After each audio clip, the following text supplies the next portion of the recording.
Good morning everyone. Ito ay kidney beans. Ito ang itsura ng kidney beans pagdating ng winter. Ayan guys. Mostly kasi ang kidney beans pang summer lang. Kaya papasyal ko kayo sa loob.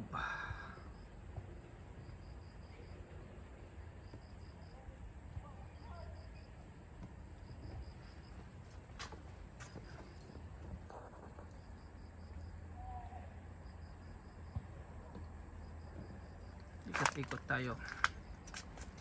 Kaya yan, hindi na namin hinarvest yan dahil reject na. Saka murang-mura na, 35 ang per kilo. From 30, 35 to 50, ganun nag-iikot. Naglalaro, hindi steady. Sa ganyan, siyempre ano na siya, magulang na siya. Saka malamig na kasi, winter na rito sa amin sa Taiwan. Yan, ganyan ang tsura. Oh. Kidney beans to, kidney beans.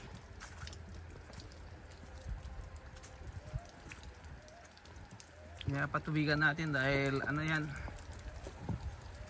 para pag ilinis natin to madali lang bunutin. Kasi bubunutin natin yan, wag ka grass cutterin kasi ito may mga plastic, yung plastic trellis.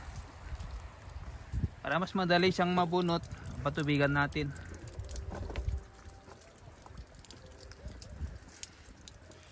Bubunutin natin, linisin natin, then standby muna, mag-iisip kung anong tatanim. Kung magkaroon ng maraming seedlings, makakakuha ng maraming seedlings na repolyo, tataniman muna natin ng repolyo.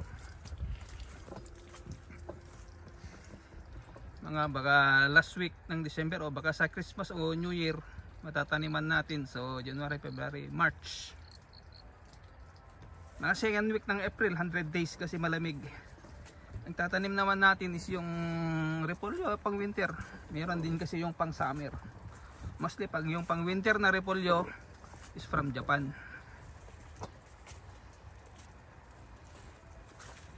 Ayan, kita nyo, ayan. Ayan ang itsura. Matay na siya. Pero pwede siyang gawing binhi. Ayan o.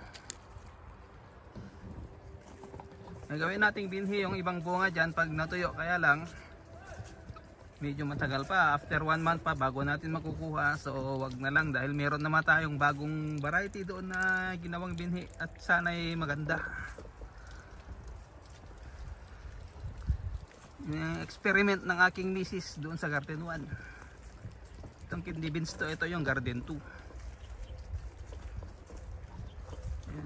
May mga pwede pa siya na kaya lang, ayan o, reject. Kita nyo, dry na dry, madali siyang mamatay. Yung lamig dito hindi nag-snow pero nakaka-dry talaga. Ang bilis mag-dry ang lupa.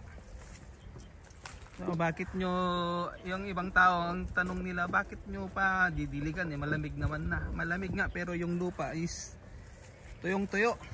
Ito yung lamig na nakakatuyo ng balat din ng tao.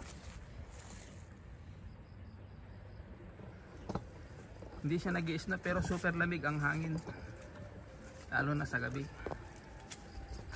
So ito yung next na lilinisan natin. Prepare natin na baka sakaling makakuha tayo ng maraming seedlings ng repolyo, kahit mga 5K lang na seedlings. Ito para dito, tatanim natin dito 5K.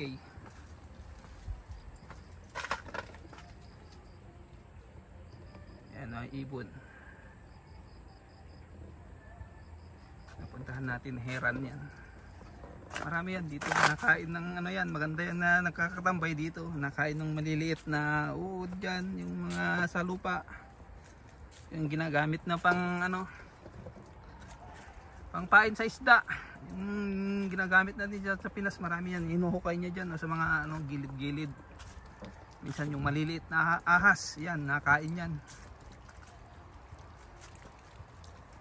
Kahit mga ano, yung ang haba, mga 2 feet pa lang. Yan, pag yan, maganda, kaya pinababayaan lang namin yan na nandirito yan.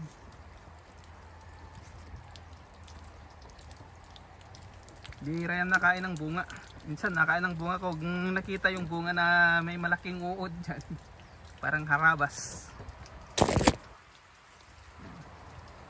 Patubig muna tayo dito sa green beans. Itong kidney beans, wala na to.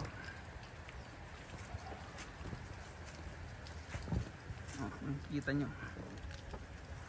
Marami siyang bunga. Kaso nga, tuyong tuyo.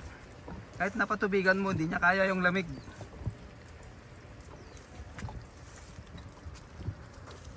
So green beans lang yung matitirang tanim namin, pero meron kaming bagong kidney beans yung nandun sa garden 5, sabi pang winter, at pwede naman siya dahil hindi siya ganito, hindi siya namula yung dahon o nanilaw o natuyo ba. Tali, bukas yun, harvestan na yun bukas yung kidney beans doon. Puli na, maganda pa siya, kaya niya yung lamig. Kung totoong pang winter, kaya niya yung lamig hanggang hanggang Christmas o bagong taon. Yan. At hanggang sa muli po. Salamat. Yan lang ang ating may papakita ngayon. Munting vlogs natin. Yan. Ayan o. Ayun, aeroplano. Yun, aeroplano dyan. Yun. Magang maaga.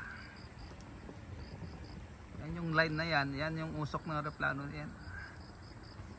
Muli po. Bye-bye na po. Bye-bye. Yan, palabas pa lang yung araw. Yan, dyan. Aeroplano. Bye-bye na po. Thank you so much.